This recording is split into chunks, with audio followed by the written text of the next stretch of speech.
საღამო მშვიდობის დღეს 4 შაბათია, რაც იმას ნიშნავს, რომ ქვემო ქართლის ტელერადიო კომპანიის პირდაპირ ეთერში გადაცემა აგროსექტორის დროა.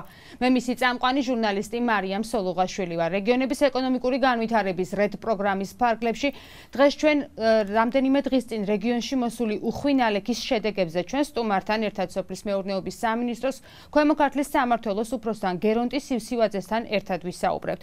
რა ვითარებაა დასეტყვილ სოფლებში და რას ითხოვს ხალხი? ყველა იმ სოფელში ჩავიდა აგროსექტორი, სადაც სტიქიამ საკარმიდამო ნაკვეთები და ფართობები დააზარალა. რეპორტაჟი სტიქიის ზონიდან. ანუ სიმინდი კიდე ამოვაო და მე ვატყობ აქ 100%-იანი განადგურება სიმინდის მით უმეტეს არ ვიცი ამ სიმინდს რა ეშველება და ბადრი გოგოლაძე ერთ-ერთია იმ ფერმერებიდან, რომელიც 11 ივნის ბოლნისის მუნიციპალიტეტის სოფელ დისოლში ძლიერი სეტყვის შედეგად დაზარალდა. 3570 ჰექტარ ფართობზე არსებული მარცვლოვანი კულტურა ნახევარსაათიანმა ძლიერმა სეტყვამ 80%-ით გაანადგურა. მთლიანად განადგურებულია 5 ჰექტარზე არსებული სიმინდის. ფერმერს ფართობი დაზღვეული აქვს და ახლა ზარალის ანაზღაურებას კერძო კომპანიისგან ელოდება. არც ერთი ფოთოლი არ აქვს მთელი და არ ვიცი ამ სიმინდისგან როგორ გამოვა თუ ამ სიმინდმა გაიხარა და მაშინ ახლა რაც შეეხება ხორბალს რაც შეეხება ხორბალში ბევრგან არის 90% დაზიანება, ბევრგან არის 50-60% მაინც სუმცირე არის დაზიანებები, მაგრამ ბევრგან თლად გაანადგურა, რასაც ქვია, აი, მით უმეტეს სოფლის მხარეს და ზედა მხარეს, აი, სულ მთლიანად რომ გადმოყვა, ზოლზე წამოვიდა, ასეთ ზოლზე წამოვიდა და სულ გადაყვა, გაანადგურა მთლიანად ვაფშე 90%. დაზღვეული თუ გქონდა? დაზღვეული კი გქონდა, ბევრი ადგილები დაზღვეული ქონდა, ბევრი არ ქონდა დაზღვეული. საქმის ყურში არიან სადაზღვეო კომპანიაც არის დასეტყვილი, არის განადგურებული და ძალიან დიდი ზიანი მოგვედგა და არ ვიცით რა დროს ჩამოვლიან, გითხესო, მიღებულია განცხადებები ყველაფერი და ველოდებით რომ უნდა ჩამოვბრძანდო. თუმცა თუ დროულად არ ჩამოვლენ, პრინციპში არა, დროულად ჩამოვლენ, თვითონ უწერიათ ხელშეკრულებაში უწერიათ 30 დღის განმავლობაში უნდა მოვიდო. 100 დასეტყვილი ყველა კარტოფილი და ყველა მოსავალი სეებში. არ შეხედე როგორ აღარ აქვს წყალი შინცეებს ნახე. ხმელია რო. სეტყვის შედეგად მთლიანად განადგურდა დისოლში მცხოვრები მოსახლეობის საკარმიდამო ნაკვეთებიც. დისოლელების ერთადერთი საარსებო წყარო ერთ დღეში სტიქიამ მთლიანად მიწასთან გაასწორა. ხახვი, პომიდორი, კარტოფილი, სიმინდი და ვაზი სოფელში თითქმის 100%-ით დასეტყვილია. მოსახლეობა მთავრობისგან დახმარებას ითხოვს. დაზიანებულია ნათესების საერთოდ ყველაფერი, დაწყებული სიმინდი, ლობიო, პომიდორი, ხორბალი, ვისაც გვეთესა სულ საკარმიდამო ნაკვეთებს გულისხმობ. ყველაფერი სულ ეზოებში და საკარმიდამოების საერთოდ არ არსებობს არაფერი საერთოდ. ძლიერმა სეტყვამ 100%-ით დააზარალა დმანისის მუნიციპალიტეტის 5 სოფელიც, განთიადის, ჯავახის, დალარის, კიზილკილისა და კაკლიანის მოსახლეობას ბოსტნეული და მარცვლეული კულტურების სტიქია მთლიანად გაუნადგურა. მოსახლეობის უმრავლესობას ფართობები აგროსესხით ჰქონდა დამუშავებული და ახლა დახმარებას მთავრობისგან ითხოვენ. აღსანიშნავია, რომ მათი უმრავლესობა აგროდაზღვევით არ სარგებლობდა, რაც ზარალის ანაზღაურებას კიდევ უფრო ართულებს. გამოგვიყონ ან თესლი, ან იმის საფასური რომ ვიყიდოთ და ახლიდან დავთესოთ. სეტყვა მოვიდა, მთელი კულტურა გაგვინადგურა. აი ეს ხორბალი შეხედეთ, თავთავი ამას აღარ აქვს და აღარაფერი. დახმარებას ვითხოვთ სახელმწიფოსგან, იქნებ რაღაცაში მაინც დაგვეხმარენ. 100%-იანი განადგურებაა რა. ორი შეწამლა გავაკეთე. ლობიობით ესეთი 40 მიასედი. არ ჩავედი სპეციალურად ფაქტ არ დამარტყას მეთქი. არ ჩავედი. გამოვედი ახლა აი პურისთვის გამოვედი. ნახე ხალხი აი ყველა თავის იმას ტირის საშუალება შეიძლება რა უნდა ენა აღარ ამოდის. სტიქიამ დააზარალა წალკის მუნიციპალიტეტის უხმა ნალექმა წალკის მაცხოვრებლებს მთლიანად გაუნადგურა საკარმიდამო ნაკვეთები. ამ ეტაპზე ყველა მუნიციპალიტეტში ზარალის დამცვლელი სპეციალური კომისიები მუშაობენ, რომლებიც დასკვნებს კვირის ბოლომდე გაასაჯაროებენ, როგორ მოხდება ზარალის ანაზღაურება სეტყვის შედეგად დაზარალებული მოსახლეობისთვის, ამით აგროსექტორი მომავალში დაინტერესდება. დავბრუნდით პირდაპირ ეთერში და ახლა საუბარს უკვე სტუმართან ერთად განვაგრძოთ. ბატონო გერონტი, მადლობა რომ ხართ დღეს ჩვენი გადაცემის სტუმარი, მიუხედავად იმისა, რომ პირდაპირ მუნიციპალიტეტებიდან მოდიხართ ახლა როგორც ცნობილია, რა ვითარება დაგხვდათ ადგილზე და თუ არის ცნობილი უკვე რამდენი ჰექტარი ფართობია დასეტყვილი? მოგესალმებით თქვენ ტელემაყურებლებს. მე დღეს ჩამოვიარე არა ყველა ზოგიერთი მუნიციპალიტეტი, სადაც არ ვიყავი სტიქიურ მეურნეობის შემდეგ ნამყოფი მუნიციპალიტეტებში, ჩვენი რეგიონის 6 მუნიციპალიტეტიდან, სასოფლო მუნიციპალიტეტიდან 5-ში მოხდა სტიქიურ მოვლენები. რომელმაც მნიშვნელოვნად დააზიანა სასოფლო-სამეურნეო კულტურები. აქედან ყველაზე მეტი ზარალი განიცადა ბოლნისის მუნიციპალიტეტმა, კერძოდ თისველის მასივი, სადაც 4000 ჰექტარამდე მოიცავს თლიანად მასივს. 80% დასეტყვილია ეს ტერიტორია, მთლიანად მთელ ქვემო ქართლის რეგიონში დასეტყვილი არის 2000 ჰექტარამდე, დაახლოებით 2000 ჰექტარამდე სასოფლო-სამეურნეო კულტურების ნათესნარგაობა.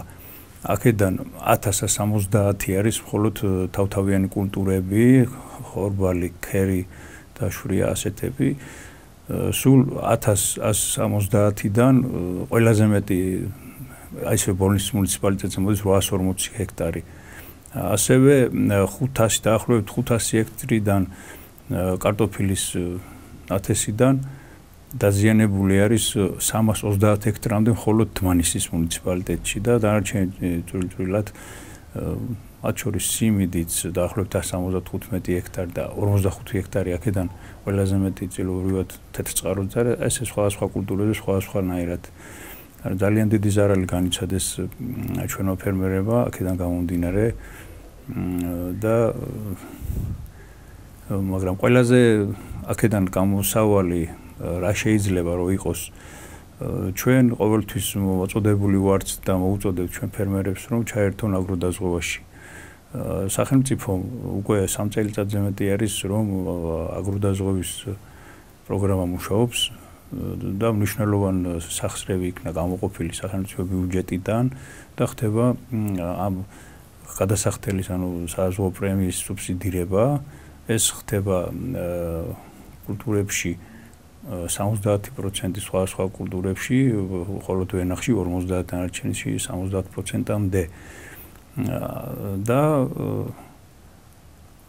გარდა ამისა, რომ ესე იგი ეს პროექტი არსებობს და უნდა იცოდნენ ჩვენო ფერმერებმა, რომ 5 ჰექტარამდე სხვა კულტურები და თავთავიანი ხორბალი არის 30 ჰექტარამდე.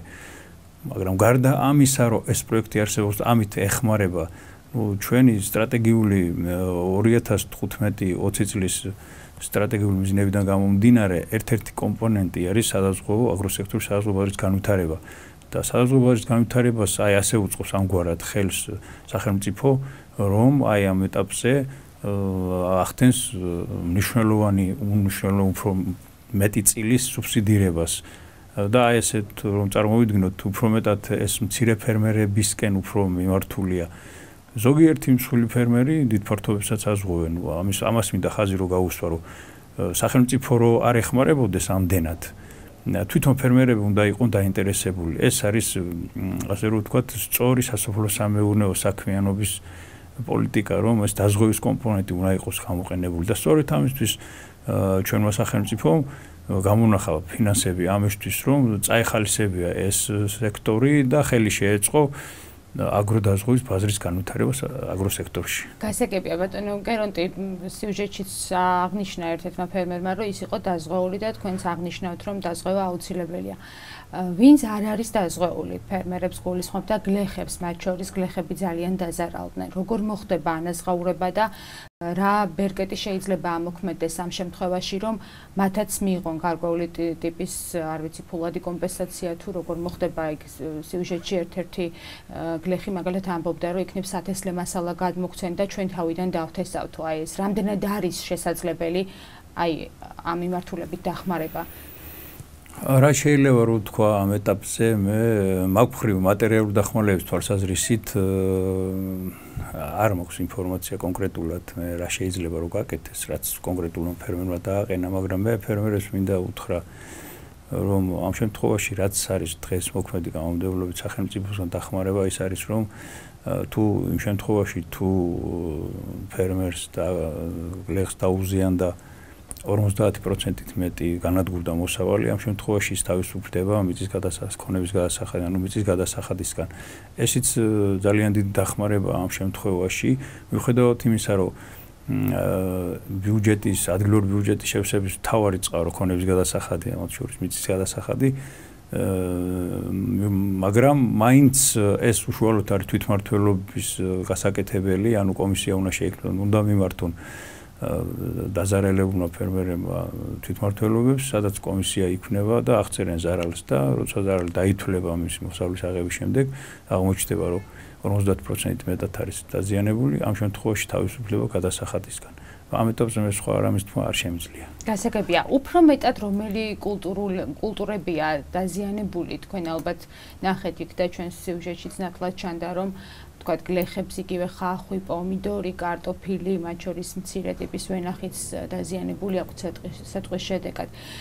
და რა შანსია იმის, რომ თქვათ აი თუნდაც ბოსტნეული კულტურების რეგენერაცია მოხდეს და თქვათ თუ კიდევ არის შანსი იმის, რომ გადარჩეს ეს კულტურები? ზოგიერთი კულტურა შედარებით სულ განადგურებული თუ არ არის მიწისე და მწვანე ნაწილი ხდება გარკვეულად იმისი აღდგენა მაგალითად სიმინდის კულტურაზე შეიძლება რომ თქვათ იმ მოსავალს ვერ მიიღებ ბუნებრივია რა თქმა უნდა მაგრამ ადაპტირება შეუძლია და განვითარება შეუძლია ისი ახლა კარტოფილიც გააჩნია რა ფაზაში არის ის კარტოფილი ის რა ფაზაშია და თუ რაღაცა ნაწილი მაინც დარჩა, წვეულ ნაწილებს კიდე განვითარებს, ასე რომ 100%-ით განადგურება ძალიან ნაკლებად მოსალოდნელი არის და უფრო მეტად ეხლა მოსავლის იმას ვენახი ვერ იტანს. შეიძლება მოსავალი საერთოდ დაკარგო, მხოლოდ ვენახის დაზიანების შემთხვევაში სასწრაფოდ თუ მიაშველე წამლობა იმას, ამ შემთხვევაში გადარჩენილი ყველას არ ექნება ის სეტყვა დაცემული და გადარჩენილი ნაწილები შეიძლება გადარჩეს და ის სხვა ნაწილებიც ვენახს ასე ვთქვათ დიდი უნარია თვითონ სიცოცხლის გადარჩენის და განვითარების და გადარჩევა ნაწილობრივ ასე ვთქვათ გამოსწორდება მდგომარეობა სულ ისე ახლა რომ აი თუ სეტყვა მოვიდა და თლათ განადგურდა არ არის ეგრე. გასაგებია. სეზონზე ძალიან ხშირად არის ხოლმე სეტყვის შედეგად დაზარალებული მოსახლეობის მოთხოვნების შემდეგ უკვე აი ეს ყველაფერი თავიდან რო ავიცილოთ რა პრევენციული ღონისძიებები შეიძლება გატარდეს მე გულისხმობ ტექნიკური თვალსაზრისით აი მაგალითად კახეთში არსებობს ასეთი ტექნიკური საშუალება რომ თქვა ღრუბლის გაფანტვა მოხდეს და თავიდან ავიცილოთ სეტყვის შემთხვევები. ჩვენს რეგიონში თუ არსებობს მსგავსი და თუ არა თუ იგეგმება. ჩვენს რეგიონში დასწრების არ არის სეტყვის საწინააღმდეგო ის ჩვენ ახლა მე შემოვიარე იქ და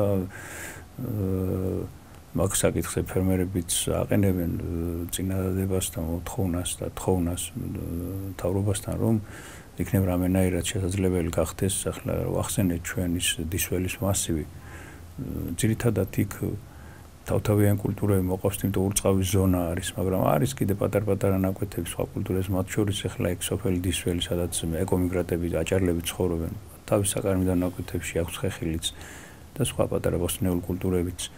და მიზანშეჭონილი იქნება, სხვათა შორის მე ვაპირებ უახლოეს დღეებში აღნიშნულთან დაკავშირებით ფერმერების მოთხოვნებიდან გამომდინარე მე როგორც ვიცი ჩვენი სამინისტროც მუშაობს მაგ თემაზე რომ რამენაირად მოხერხდეს სეტყვის საწინააღმდეგო მოწყობილობების დადგმა როგორც კახეთის ზოგიერთ რაიონში არის უბრალეს რაიონებში დელტას საქმემოხო დანადგარები რომელიც შეარბილებს ასე რომ ვთქვათ გარკვეულწილად იმ სტიქიურ მოვლენებს რაც შეიძლება მიიღონ ჩვენმა ფერმერებმა სეტყვიდან გამომდინარე. გასაგებია. რა ვითარებაა ჩვენს რეგიონში ბატონო რერუნტი ახლა უკვე მოსავლიანობის თვალსაზრისით ახლა უკვე თავთავიანი კულტურების აღების პროცესი დაიწყება სულ მალე. მექანიზაციის ცენტრები რამდენად არიან მზად იმისთვის რომ ტექნიკურად უზრუნველყოთ ფერმერების მოთხოვნა, იმიტომ რომ საკმაოდ პრობლემური ხდება ხოლმე უკვე სეზონზე ალბათ თქვენს მოგეხსენებათ ტექნიკის თვალსაზრისით ნაკლებობას უჩევიან ხოლმე ფერმერები. გეტყვით ეს მოსავლის აღება არის სეზონური სამუშაო და რა თქმა უნდა სეზონური სამუშაო არის ეს არ არის ძალიან ხანძრით დროში გაჭიმული ასე რომ ვთქვათ მაგრამ მიუხედავად ამისა ისიც ვიცით რომ ზონების მიხედვით სხვადასხვა დროს შემოდის ანუ დაბალ ზონაში უფრო ადრე შემოდის მერე სიმაღლის მატების მიხედვით და ასე შემდეგ დღესდღეობით შპს საქართველოს მექანიზაციას აქვს შესაბამისი კომბაინები, რომელიც უზრუნველყოფენ მოსავლის აღებას, ის კომბაინები საკმაოდ გამართულ მდგომარეობაში არიან დღეს და მე მქონა საუბარი სხვათა შორის ზოგიერთ ფერმერთან დღეს ბოლნისის მუნიციპალიტეტში და მათმაც აღნიშნეს, რომ უკვე ხელშეკრულებები გაფორმებული აქვთ, ახლა ეს უბედურება დაემართათ და მაგრამ მიუხედავად ამისა, ბევრ ნაკვეთში, რომელიც მე დავათვალიერე, კომბაინი იქნება იქ შესასვლელია, თუ მაგალითად ახლა მქონდა იმას დაგეგმილი ვთქვათ, რომ იყო იქ ბადრი გოგოლაძე იყო სიუჟეტში ნახსენები, სადაც მე თვითონაც მაქვს მაგის ზოგიერთი ფართობი ნახული და ჩანჩარი ასე ვთქვათ ვიზუალური დათვალიერებით რომ მოველოდი თქვა 4 ტონას და 4 ტონაზე მეც იქ შეიძლება 2 ტონა ნახევარი მოვიდეს თქვა 3 ტონა მაინც მოვიდეს ზოგიერთ ფართობებში შეიძლება მეტიც ასე რომ მაინც კომბაინი საჭირო იქნება და თვითონაც აღნიშნავს რომ ხელშეკრულება გაფორმებული აქვს მექანიზატორთან და ელოხორთ ეს ფორმოფთარი იყო უკვე რამდენიმე კვირაში დაიწყება ის რა ქვია თქვა 20-25 დღეში უკვე ეს გადაავადებს უკვე ფორმის აღებას სტიქიის შემდეგ გადაიდება ბევრად ვერ გადაავადებს ეს ბევრად ვერ გადაავადებს იმიტომ რომ ახლა ქერი უკვე ორ კვირაში სამოსული იქნებოდა ქერი მერე ხორბალი მოდის ზოგი ხორბლის ჯიში ზედაც არის დამოკიდებული რომ შედარებით ადრე შემოდის და იქ ახლა გოგოლაძეს სხვა ჯიშის ხორბალი სხვა ფართობზე ქონა დათესილი და ის დათვლილი ქონა იქ საკმაოდ წარმატებული ფერმერია და აი როდის თქვათ რა როდის უნდა და ერთმანეთს ხელუარ შეეშალოს და მე ვთქვათ იქ მასივში ბევრს აქვს ძალიან ხორბალი დათესილი თავთავიანი კულტურები და რომ ერთმანეთს ხელი არ შეუშალონ და დადვიქ არ კონდეს ისეთი ვთქვათ კომპანიების გამოყენებას რომ ამე დაპირისპირებაში გადავიდეს რომ ნაწილობრივ კი მაგრამ იმდენად მნიშვნელოვნად არა ვერ გადაავადებს გასაგებია. ბატონო გენდი, საინტერესოა რა ვითარება რეგიონში მელიორაცია ირიგაციის მიმართულებით. ახლა სარწყავი სეზონია, ბოსტნეულ კულტურებს უკვე სჭირდება ინტენსიური რწყვა, თუ არის საკმარისი წყალი ჩვენს რეგიონში და როგორ ხდება მიწოდება წყლის ფერმერებამდე. რაც შეეხება მელიორაციას, წელს მოგხსენებათ საკმაოდ ნალექიანი წელია სხვათა შორის. არ ყოფილა ისეთი ბუნებრივი ნალექებით საკმარისი შეიძლება არ იყოს ყველა ადგილზე, მაგრამ სხვა წლებთან შედარებით მეტი მოვიდა და თვითონ ეს მელიორაციაც საქართველოს მელიორაციის კომპანიაც მომზადებული შეხვდა შედარებით და ამას ეხლა რაც შეეხება იმ ზონაში დვანის პოლნისის მხარეს იქ იახუპლოს წყალსაცავი არის შევსილი აწლით და ეს მხარე, ასე რომ ვთქვათ, შედარებით უფრო უკეთ არის უზრუნველყოფილი წყლით და რაც შეეხება მარნეულშიდაც არ არის ესეთი პრობლემები, მაგრამ ზოგიერთ ადგილზე არის პრობლემები. იქ სოფელი აზისკენდი ალგეთის ადმინისტრაციის ერთეულში ბოლო სოფელი, სადაც ყოველთვის იყო იქ პრობლემა და ყოველთვის ჩივიან, ასევე არის კაპანახჩის ადმინისტრაციის ერთეულის სოფელი ქეშალო. რაც შეეხება ქეშალოს იქ სატუმბისადგური დგას საკმაოდ ძნაური სატუმბისადგური მდინარე მტკვარზე, სადაც რეაბილიტაცია მოახდინეს სატუმბო აგრეგატების ელექტროძრავების, შედარებით ეკონომიური ელექტროძრავების და უფრო გამძლე ელექტროძრავების შეიცვალა ის წყობრიდან გამოსული, ასე ვთქვათ, ამორტიზირებული ძრავები და რამდენიმე დღეში გაუშვებენ, როგორც აცხადებენ საქართველოს მელიორაციის წარმომადგენლები. და რაც შეეხება სოფელაზისკენს იქ არხებში წყალი დაუმატეს და ამ დღეებისთვის ეს პრობლემა აღარ არის იქ, იმიტომ რომ ბოლო დღეებში ხრამში საკმაოდ აიწია წყლის დონე და ხრამის მიუხედავად იმისა ეს ალგეთის ადმინისტრაციული ერთეული პრაქტიკულად ხრამის წყალს არ იყენებს, უფრო ალგეთის მხრიდან იყენებს და ერთი ხაზგასასმელია ის რომ თვითონ ალგეთის წყალსაცავში წყაროს მუნიციპალიტეტის ტერიტორიაზე რომელიც მდებარეობს არ არის ზღურულ სიმაღლეზე იქ წყალსაცავში წყალი, მაგრამ ნუ ასე თუ ისე ჯერჯერობით ხერხდება, მაინც დაბალანსება და ნუ ასე მწვავე დეფიციტი სადმე რომ ესეთი რამე იყოს არ შეიმჩნევა. ხო, მაგრამ სოფელ აზისკენში ალბათ უნდა მოგვარდეს ეს პრობლემა, იმიტომ რომ ცნობილია რომ თითქმის მთელი რეგიონისთვის ერთ-ერთი მთავარი მომარაგებელი ბოსტნეული კულტურების სწორედ სოფელი აზისკენდიდან მარაგდება მოკლედ. არა, თრიანად არა, მნიშვნელოვანია. ნუ ოშთვაში ერთ-ერთი წამყვანი სოფელი. აქეთ არის კაპანახჩის სოფლები, ახსენე ეს ქეშალო და ეს ამბაროკა და ეს წვანილი მაგალითად. და აზისკენში ახლა ყველაფერს თავი დავანებოთ სხვა თუ არაფერი, ძირითადად იქ მოსახლეობის უმრავლესობა დაკავებული სასოფლო საქმიანობით და ბუნებრივი წყალი თუ არ იქნა, საზდოც არ ექნება იმ ხალხს. მნიშვნელოვანია. გასაგებია. იმის გათვალისწინებით, რომ თქვათ სტიქიამ ასე დაგვაზარალა მთელი რეგიონი, როგორ ფიქრობთ, რამდენად მოსავლიანი იქნება ქვემო ქართლისთვის წლევანდელი წელი და როგორ მოხდება მომარაგება უკვე საქართველოს ბაზრის, იმიტომ რომ თუნდაც მარნეულიდან პამიდურით მარაგდება მოგეხსენებათ, ასევე მანისიდან, ბოლნისიდან კარტოფილით მთელი რეგიონი და თქვენ რა კულტურებით ახსენეთ ბოლის ტერიტორიაზე საადრეო კარტოფილის კულტურა პრაქტიკულად არ დაზიანებულა, ძალიან უმნიშვნელოდ დაზიანდა, უფრო ზევით ზონაში იყო. რაც შეეხება პამიდორს, იცით, საადრეო პამიდორის წარმოების ზონა კიდევ მარნეულია და არც მარნეული არ არის, კი იყო იქ ზოგიერთ ადგილებზე შეტყვა, მაგრამ ისეთი ახლა ტრაიკული რო იყოს არ დაზარალებულა. რაც შეეხება თავთავიან კულტურებს, ახლა თავთავიან კულტურებით საქართველოს საერთოდ ყოველთვის იმპორტი იყო 80%, არ არის დღეს შიგა, ესე იგი, პროდუქცია ორიენტირებული ეს წარმოება საერთოდ ამ პროდუქტების წარმოება, მაგრამ მიუხედავად ამისა, რომ ჩვენთან ითესება დაახლოებით 10,000 ჰექტარი თავთავიანი კულტურები, 2,000 ჰექტარი პრაქტიკულად იმის ნახევარმოსავალსაც ზოგიერთი ადგილები 80-90% არის დაზარალებული, მაგრამ ჯამში სადღაც 50%-ზე მეტი შარშან ჩვენ გქონა სადღაც რეგიონში ხორბლის სამტონამდე ქონა საშუალო მოსავლე, საკმაოდ მაღალი, არ არის თლად დაბალი საშუალო მოსავლიანობა. წელსაც ზოგიერთ ადგილებში საკმაოდ კარგი პირი უჩანს თუ კერდე ვარ განმეორდა და რაიმე ასეთი ძალიან დიდი სტიქიური მოვლენა არ იქნა, მე მგონი არ იქნება იმაზე ნაკლები მოსავლიანობის თვალსაზრისით, რაც თქვა ჩარშან იყო. გასაგებია. კარგი, ძალიან დიდი მადლობა ბატონო გერანტი გადაცემაში სტუმრობისთვის. მე წარმატებებს გისურვებ და ვიმედოვნებთ, რომ ასეთი სტიქიური უბედურებები ჩვენს რეგიონში აღარ მოხდება და მოსახლეობას და ფერმერებს მიეცემათ თავისუფლად თავიანთი საქმიანობის განხორციელების საშუალება. დიახ, შეგიძლიათ მიმართოთ. მე მიმართავ ჩვენი რეგიონის ფერმერებს აგროსექტორში დასაქმებულებს, რომ უნდა იცოდონ აგროსექტორში დასაქმებულებმა, რომ საქართველოს მთავრობის მიერ დამტკიცებული ერთიანი აგროპროექტი, რაც მოიცავს შეღავათიან აგროკრედიტს, დანერგემომავალი და ასევე სხვადასხვა მიმართულება, თუნდაც გადამუშავებელი შენახულების თანადაფინანსება, კოოპერატივების ხელშეწყობა და მათ შორის აგროდაზღვევაც.